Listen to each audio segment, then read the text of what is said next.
Assalamualaikum. Hello guys, welcome back to my channel Triple Z Action. Jumpa lagi denganku Oktiara FS. Kali ini guys, kita akan membahas kembali tentang prediksi soal-soal CPNS terbaru. Soalnya hot ya guys. 20 soal TWK, tes wawasan kebangsaan, materi tentang integritas terupdate dan lengkap. CPNS SKD-nya tahun 2022-2023 yang pastinya lengkap dengan pembahasan dan trik-trik khusus. Ini merupakan video part 4 di channel kami. Yuk simak terus ya videonya, jangan di skip dan nonton videonya sampai habis karena ada informasi-informasi penting, jangan sampai ketinggalan. Cekidot, kita langsung saja menuju soal. Oke, soal-soal TWK integritas nomor 1. Integritas berdasarkan kompetensi KPK memiliki pengertian A. Bertindak sesuai perkataan dan tindakan sesuai dengan nilai secara konsisten. Ini ada kuncinya, yaitu konsisten. B. Mutu, sifat, dan keadaan yang digambarkan secara utuh yang memancarkan kewibawaan. C. Patuh pada kode etik dalam perkataan dan perbuatan. D. Berkepribadian utuh yang merujuk pada nilai moral dan etik. Dan E. Kepribadian yang membawa marwah bangsa dan negara sebagai identitas nasional. Jadi integritas berdasarkan kompetensi KPK memiliki pengertian, yaitu adalah A. Bertindak sesuai perkataan dan tindakan sesuai dengan nilai secara konsisten. KPK berkaitan dengan kejujuran. Sebagai warga negara, kita harus bertindak sesuai perkataan dan tindakan sesuai dengan nilai secara konsisten. Kemudian soal berikutnya. Nomor 2. Nilai-nilai berikut yang merupakan nilai anti korupsi dalam aspek etos kerja adalah A. Jujur, tanggung jawab dan adil. B. Tanggung jawab, peduli dan mandiri. C. Kerja keras, mandiri dan sederhana. D. Adil, berani dan peduli. E. Jujur, disiplin dan tanggung jawab. Jawabannya adalah C. Kerja keras, mandiri dan sederhana. Nilai yang termasuk dalam nilai anti korupsi pada etos kerja adalah nilai kerja keras, mandiri dan sederhana. Ini yang masuk pada aspek etos kerja ya, itu kerja keras, mandiri dan sederhana. Next, nomor 3.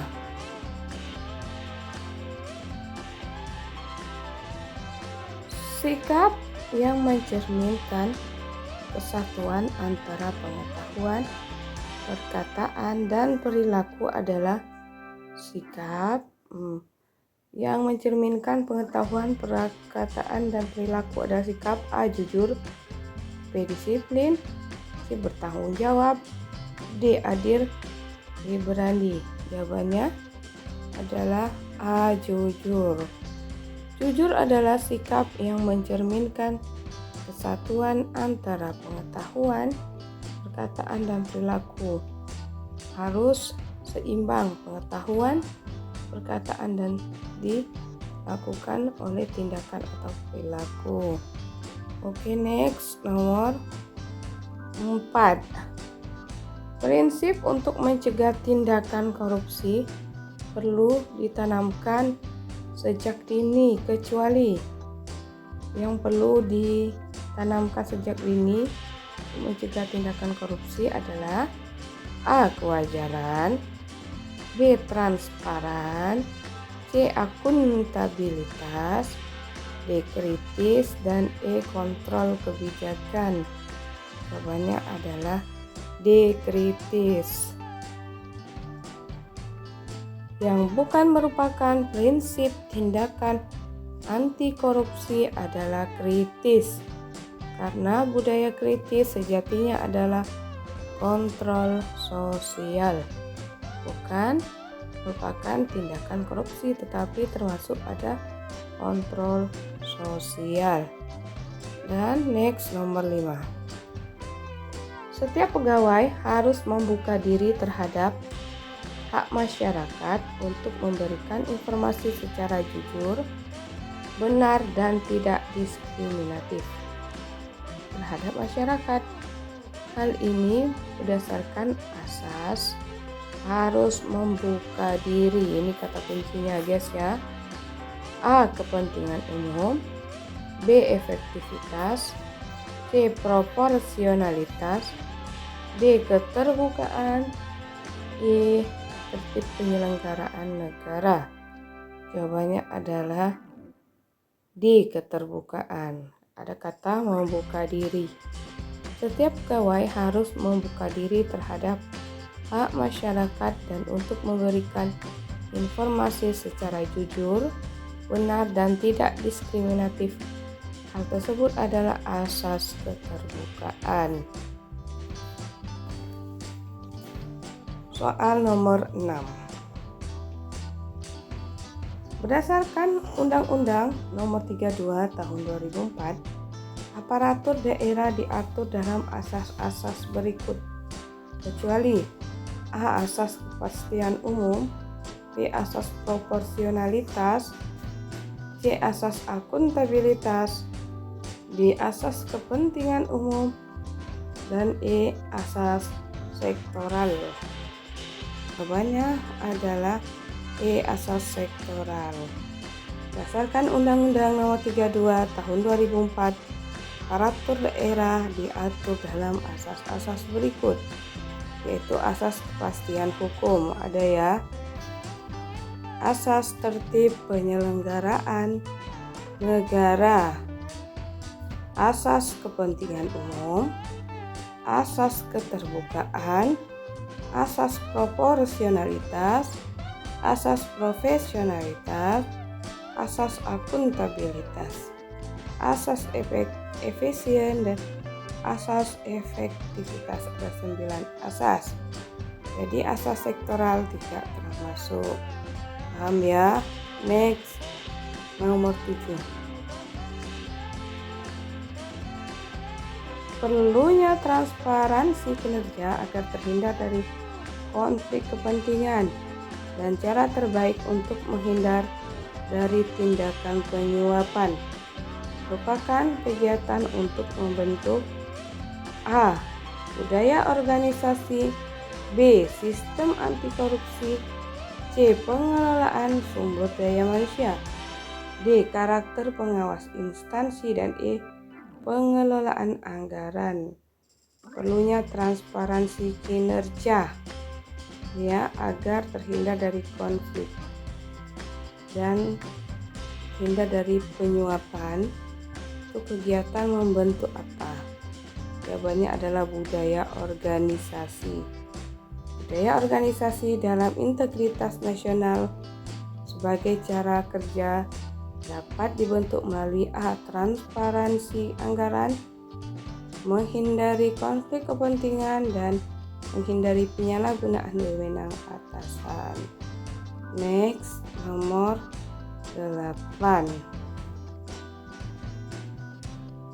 Nomor 8, berikut ini yang bukan merupakan komponen untuk membangun sumber daya manusia dalam institusi agar memiliki integritas tinggi adalah yang bukan komponen membangun sumber daya manusianya ya agar memiliki integritas tinggi adalah A.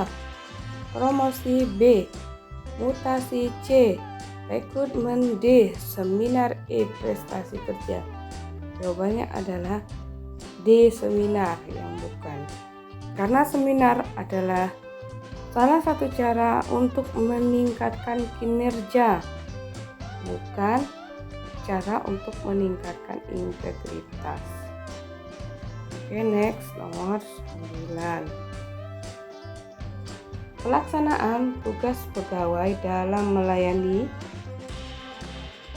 harus dilandaskan pada perilaku transparan, akuntabel, dan bebas korupsi. Merupakan pengertian dari A. Integritas internal, B. Integritas eksternal, C. Integritas proporsional, D. Integritas konseptual, dan E. Integritas struktural. Jawabannya adalah B. Integritas eksternal. Pelaksanaan tugas pegawai dalam melayani harus dilandaskan pada perilaku transparan, akuntabel, dan bebas korupsi merupakan pengertian dari integritas eksternal. Next, soal nomor 10. Integritas memiliki fungsi untuk menjaga nurani dan harga diri sebagai manusia agar tetap baik. Hal tersebut adalah salah satu fungsi integritas dalam cakupan A. Fungsi internal, B. Fungsi eksternal, C. Fungsi kognitif, D. Fungsi afektif, dan E. Fungsi emosional. Kalau ini fungsinya ya, fungsinya menjaga hati nurani dan harga diri agar tetap baik. Fungsi integritas yaitu fungsi efektif. Fungsi efektif mencakup nurani dan harga diri. Dalam hal ini, integritas memiliki fungsi untuk menjaga nurani dan harga diri sebagai manusia agar tetap baik. Jelas ya? Next, kita masuk ke soal berikutnya, yaitu soal nomor 11. Survei terhadap sebuah institusi perlu dilakukan untuk menjamin kinerja pegawai maupun institusi tersebut. Manfaat lain perlunya survei terhadap kinerja pegawai adalah A. Menjadi tanggung jawab institusi untuk menjaga citra. B. Sebagai bahan evaluasi kerja serta untuk mencegah tindak korupsi. C. Untuk membentuk karakter pegawai. D. Menciptakan suasana kerja yang baik. E. Sebagai kontrol terhadap pegawai. Jawabannya adalah B. Sebagai bahan evaluasi kerja serta untuk mencegah tindak korupsi. Manfaat survei terhadap pegawai ataupun institusi adalah untuk mengetahui kinerja dari pegawai ataupun instansi tersebut. Selain itu, manfaat survei terhadap pegawai atau instansi adalah sebagai bahan evaluasi dan untuk menghindari indikasi tindakan korupsi. Kemudian nomor 12. Integritas selalu berkaitan dengan kredibilitas. Kredibilitas berkaitan dengan keterampilan atau kemampuan. Sedangkan integritas berkaitan dengan titik-titik. A. Kepribadian, B. Hati, C. Perilaku, D. Skills, dan E. Pengetahuan.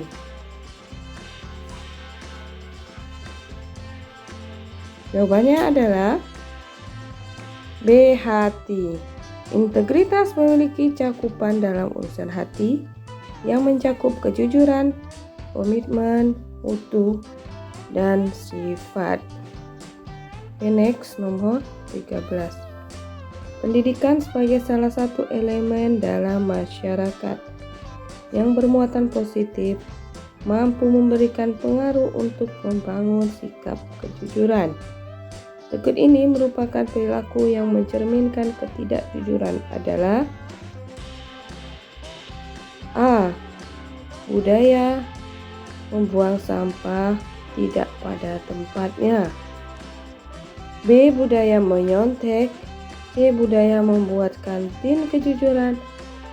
D. Budaya saling percaya antar sesama warga sekolah. Dan E.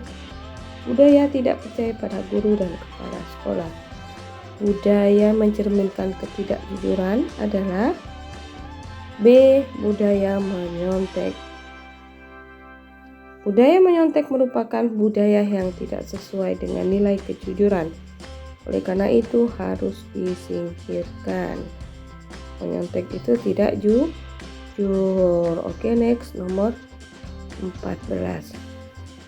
Hal yang paling sulit untuk menjadi manusia yang berintegritas adalah A. Berperilaku jujur. B. Bertanggung jawab. C. Disiplin. D. Konsisten. Dan E. Percaya kepada orang lain. Jawabannya adalah konsisten. D. Kesulitan dalam tahapan membentuk manusia berintegritas adalah konsisten. Nomor 15. Setiap warga negara berhak ikut serta dalam penyelenggaraan negara dengan proses rekrutmen yang akuntabel, transparan, dan efisien. Untuk membentuk karakter penyelenggara negara yang baik dan berintegritas diperlukan A. Pelatihan bela negara. B. Kode etik penyelenggara negara.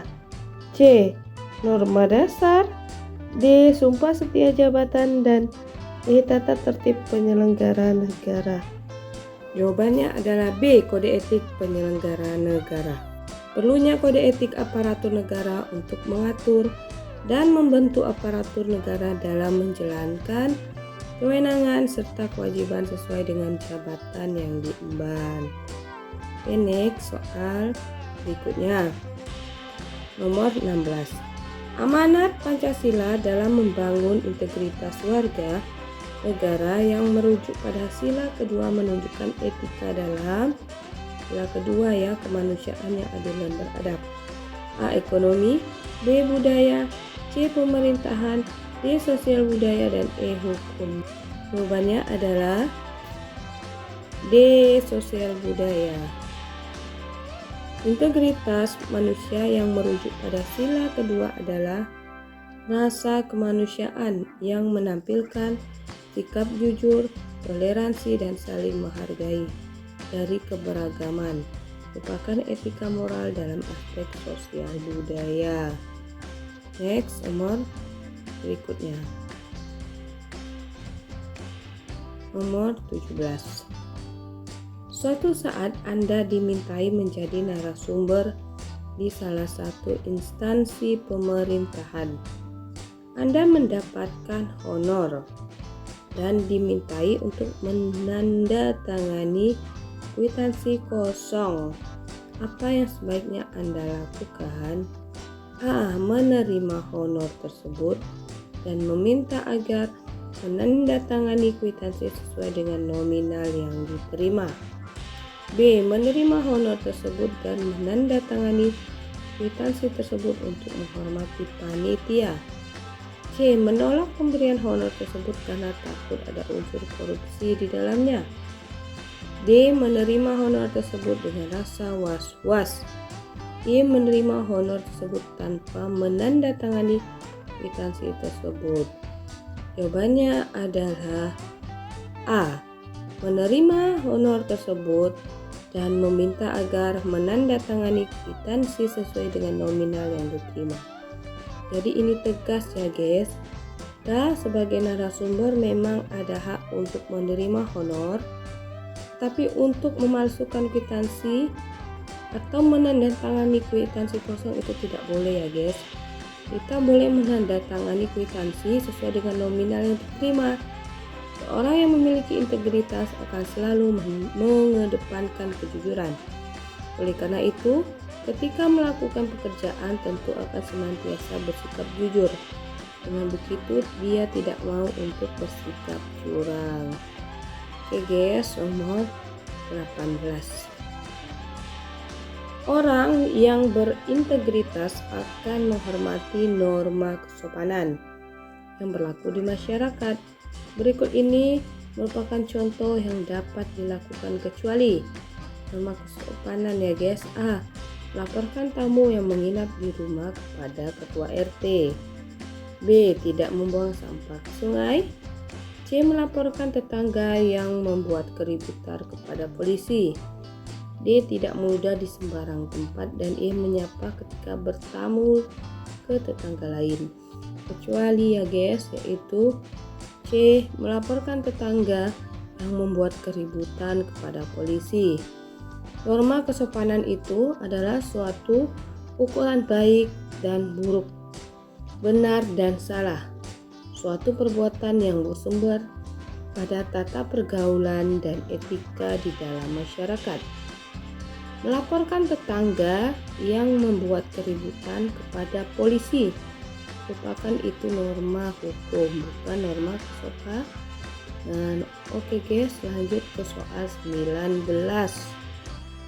Contoh perbuatan yang menunjukkan rendahnya integritas di lingkungan kantor adalah A.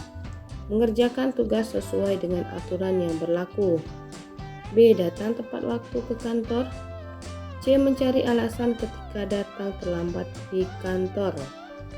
D. Menuruti perintah pimpinan dengan penuh loyalitas. E. Aktif dalam setiap kegiatan yang dilakukan di kantor. Yang menunjukkan rendahnya integritas di lingkungan kantor adalah C. Mencari alasan ketika datang terlambat di kantor. Keterlambatan merupakan contoh dari ketidakdisiplinan dan mencari alasan merupakan bentuk ketidakjujuran yang menyebabkan rendahnya integritas di lingkungan kantor. Oke, next, nomor terakhir. Nomor 20. Pada masa sekarang ini banyak sekali orang yang melakukan tindak pidana korupsi.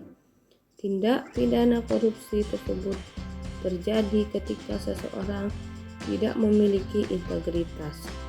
Cara yang dapat dilakukan untuk membangun integritas adalah dengan memegang teguh nilai A. Kejujuran, keberanian, dan makmur. B. Adil, tanggung jawab, dan cerdas. C. Sederhana, penuh kejujuran, dan ramah tamah. D. Disiplin, tanggung jawab, dan kejujuran. E. Kejujuran, adil, dan makmur. Jawabannya adalah D. Disiplin, tanggung jawab, dan kejujuran.